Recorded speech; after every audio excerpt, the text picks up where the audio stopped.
Well, be an ally, celebrate Pride 2023 is the Woolworths tagline that has prompted anti-homosexuality sentiments on various social media platforms. Well, several political parties and citizens have started a discourse around their displeasure that brands are moving to support the LGBTQI plus community, saying that they believe the support is being forced onto them. Over the years, the big international brands and corporations have decided to embrace the inclusion of the community by sharing messages of inclusion, and some even changing their main brand identity to the colors of the gay pride flag. Well, brand and reputation communications expert Solly Moeng says in a democracy, big brands should be able to back Pride Month. Well, he joins us now to tell us more on this. Solly, thank you so much for your time, and thank you for joining us on the Weekend Report this morning.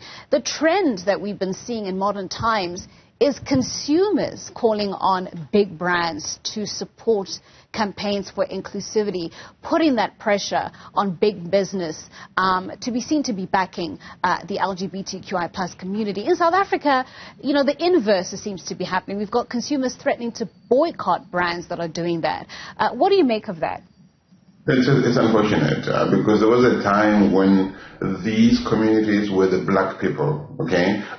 Brands, restaurants and other businesses that allowed black people to be served the same way had people who didn't want black people to be served saying we're not going to support if you do that.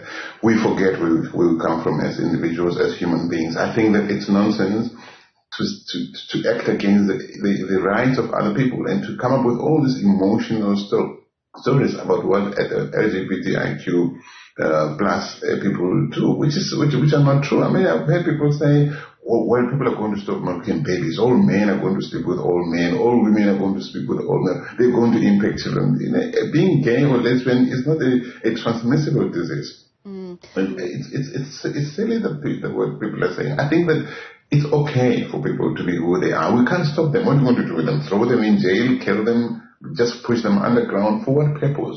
Right. Really? South Africa is a country that actually requires a legislative framework to regularize how people respond to different communities that are marginalized, communities that are out on the periphery. We have, you know, the hate crimes bill, for instance. And so as a country, clearly we have a criminality issue when it comes to hate crimes. Is it at all surprising that we would see that amount of social media backlash for a big company, a major retailer, attempting to be inclusive in its campaigning? No, it's not surprising given the state of South Africa, but I think what we need, all brands, including destination brands, are led from the front. The tone has to be set from, if we had a president who was still able to, and we know that the current one is not able to, stand on a moral high ground and say, this is who we are as a country, this is what we stand for, these are the rights that we defend, whether it's at home or across the world, then everybody would eventually follow through. But when you have a leader who keeps quiet at such moments, then we are lost. It means that everybody is left to decide how to react to these things. Of course, you can't legislate everything, but you can legislate wrongdoing, criminality, that sort of thing. And people, of course, have the right to choose or not to choose, but they can't stand in the path of the fundamental human rights of other people on the basis. If you think every South African group has had issues, the Afrikaans people will tell you that they were thrown in concentration camps, the Jewish, the Arab people will say the same thing, the Muslim people will say that we all have our pain of the past, and other people rallied with us to get over that pain. We need to accept that it's okay we need to move away from a world where we think gender identity is about traditional boy and traditional girl. There's a whole lot of a continuum in the middle where other identities are found, and there's absolutely nothing wrong with accepting and embracing them. Nothing. Yeah. I mean, you talk about the support that South Africa received at the height of apartheid in its own efforts to try and tear down an unjust legal system. In Uganda, we're seeing, you know, a draconian law being passed that is restricting the rights of the LGBTQI plus community there. How important is it for other democracies, specifically African democracies, to be rallying around Ugandan members of the LGBTQI plus community? How important is that for not just for optics, but just for awareness and for educational purposes? It's very important. Look, South Africa has protected the rights of LGBTQIA plus communities in the Constitution, in the human rights, in our human rights bill. We need to go around the world and say this is what we stand for. You remember that about 5 or 6 years ago, there was a vote in the UN General Assembly to protect the rights of these communities. South Africa chose to abstain, and at the time, the Minister of Foreign Affairs or International Relations was Mante Mahabane. She was the one who claimed she had a hole in her head. She said, we, South Africa, cannot be seen to be walking too far ahead of our African peers. And I said, that's nonsense. When you're a leader, there's going to be there will be moments of loneliness. Sometimes as a leader, you have to make it stand. You don't have to be arrogant, aggressive, but explain with empathy, with love, why it's important to go one way and or not the other. Mandela was very good at that. When he decided once, I'm going to have coffee with the Pacific Road, he wasn't arrogant. He explained why it was important for South Africa at that stage. When other people said, let's get rid of the Springbok emblem, Mandela said, no, we're not getting rid of it. Let me tell you why it's important. The Springboks belong to all of us. But he was able to explain that from moral high ground. South Africa should, and especially South Africa in Africa, should be able to say, no, guys, we can't stand with you on that one. It cannot be right. We had a judge who's openly gay. Judge Cameron in South Africa, the word didn't come up, but he didn't abuse children. All judges didn't start sleeping with one another. We have got to push from the front because we know this is the right way to go, irrespective of whether other Africans say when they are wrong. And we're failing big time almost all the time. No, absolutely. And of course, in leading from the front, we also have to be credible. And there's been a lot of questions around the Woolworths campaign. One of those being the fact that it's joined in a global campaign. Pride Month is celebrated internationally in the month of June. In South Africa, we celebrate Pride Month in October. It coincides with the first ever Pride March that was ever held in this country. And so there have been questions asked about the intentionality and authenticity of this particular campaign. Are they really speaking to the local issues around hate crimes being perpetrated against the LGBTQI plus community, or are they just joining the wave of other big brands that are marking Pride Month globally?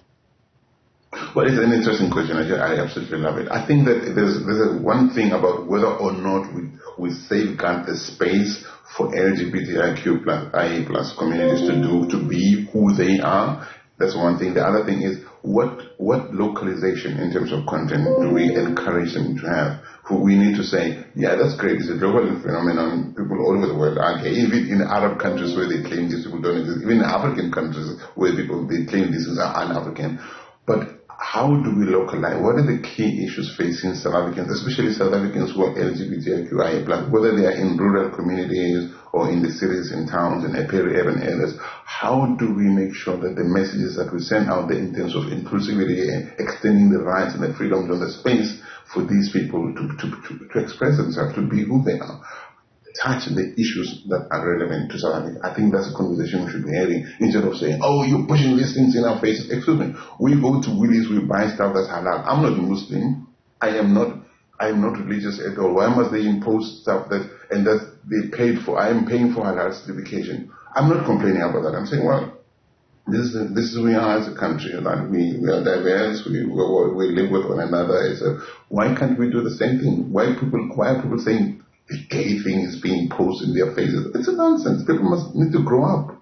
And I suppose that it is that balancing act that big retailers like Woolworths has to, I suppose, perform. The other criticism is, why can't a campaign like this be around all year round? Because being gay and being attacked for being gay in this country is not something that only happens in the month of June or something that only happens in the month of October. It is part of the lived experience of being in a community that is marginalized and out in the periphery. And so there is concerns around, companies just rainbow washing, just slapping on that rainbow-hued social media icon and feeling as though they've done the task of raising awareness. Could brands do more to raise that educational awareness around their campaigns and perhaps advocate for inclusivity and diversity all year round, as opposed to it just being something that happens in June or something that happens in October?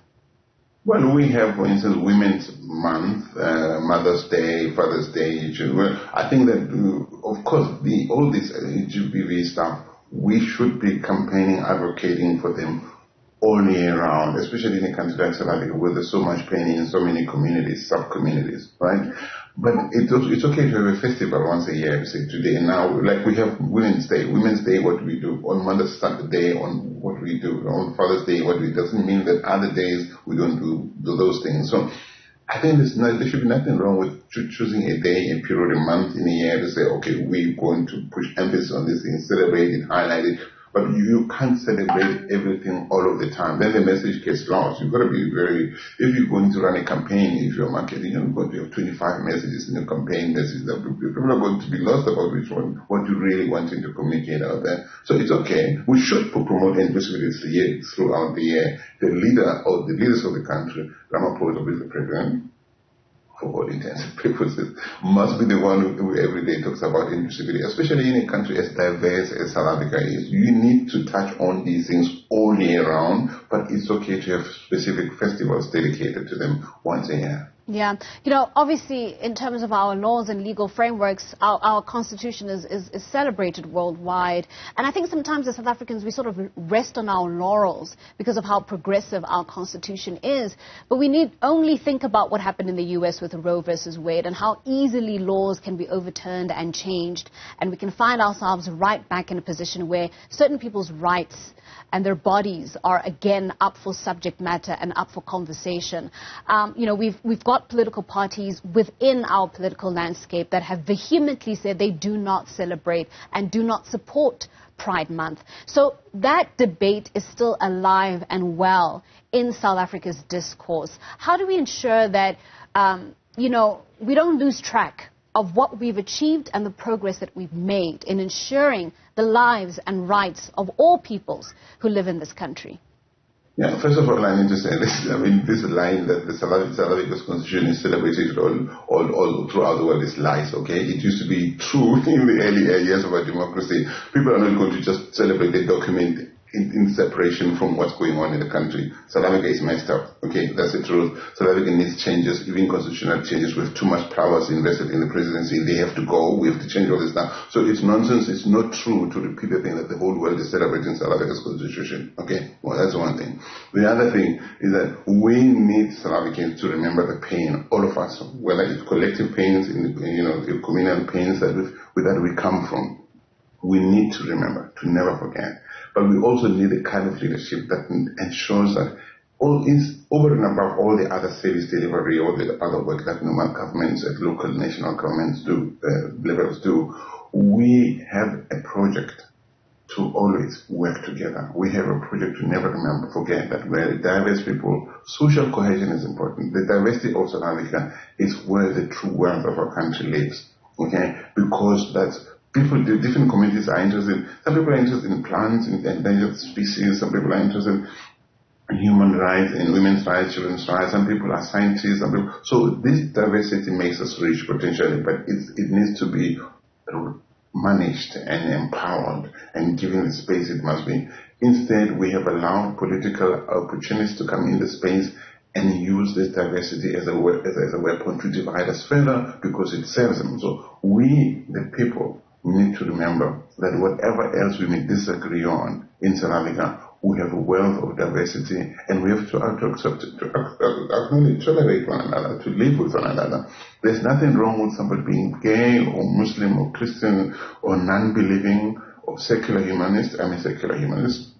Whatever they are, we can still be South African. We can still be the best South Africans we are, despite the little things that we are. There are divergences and there are convergences, but we don't have the kind of leadership that has placed sufficient emphasis on the things that bring us together and make us who we are as a country.